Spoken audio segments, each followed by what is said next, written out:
pourquoi EducRDC demande l'autorisation d'accès aux SMS, appels et services d'accessibilité. Tout d'abord, au démarrage de l'application, il vous est demandé d'activer le fonctionnement en avant-plan. C'est pour permettre à l'application de vous alerter sur l'horaire ou communiquer. Il suffit alors de basculer le bouton pour activer et cela n'implique pas sur les données personnelles de l'utilisateur.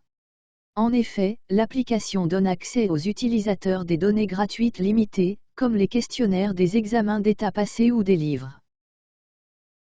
Par contre, à partir d'un certain niveau, l'application demande un paiement via Mobile Money pour accéder à certains contenus. Et cet accès au contenu payant est une option pour l'utilisateur, il peut ou ne pas s'y conformer. Une boîte de dialogue lui est ainsi proposée.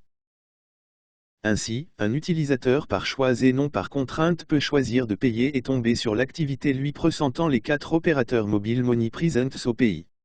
L'utilisateur tombe ainsi sur une boîte de dialogue l'expliquant le pourquoi de la demande d'autorisation à l'accessibilité service, le SMS ainsi que le service appel. Étant donné que le code USSD sont très longs et complexes alors que le paiement est à faire pour une somme bien déterminée et pour un bénéficiaire bien clair, l'application utilise le SDKOV pour raccourcir et automatiser les étapes de transfert d'argent par USSD.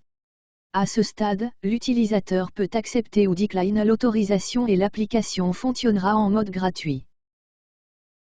Ici, nous présentons l'écran qui demande le début des autorisations si l'utilisateur acte de poursuivre. Il peut ainsi commencer par l'autorisation des appels où il peut accepter ou refuser. L'utilisateur reste avec le choix entre ses mains au niveau de permettre l'accès aux SMS, car ceci permettra à l'application d'écouter les paiements effectués uniquement via l'application EducRDC. Notez que ces informations ne fonctionnent que sur l'appareil et aucun système ne collecte les informations. Alors que par choix et par contrainte, l'utilisateur peut poursuivre avec l'autorisation sur l'accessibilité de service. Nous notons ici que l'unique service ici est l'accès au code USSD afin d'automatiser le paiement s'effectuant exclusivement sur EducRDC. L'objectif étant expliqué au début, notre souci pour ces accès est uniquement l'automatisation des codes USSD souvent longs et complexes. Ce système nous permet d'offrir une expérience utilisateur plus conviviale lors de paiement de nos services par Mobile Money. Il est très sécurisé, et ne viole aucune confidentialité des utilisateurs et ne collecte aucune donnée à des fins marketing ou autres. L'opérateur se fait uniquement sur le téléphone de l'utilisateur qui effectue les transferts et écoute ses propres opérations.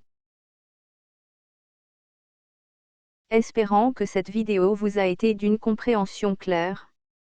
N'hésitez pas de nous contacter pour toute préoccupation.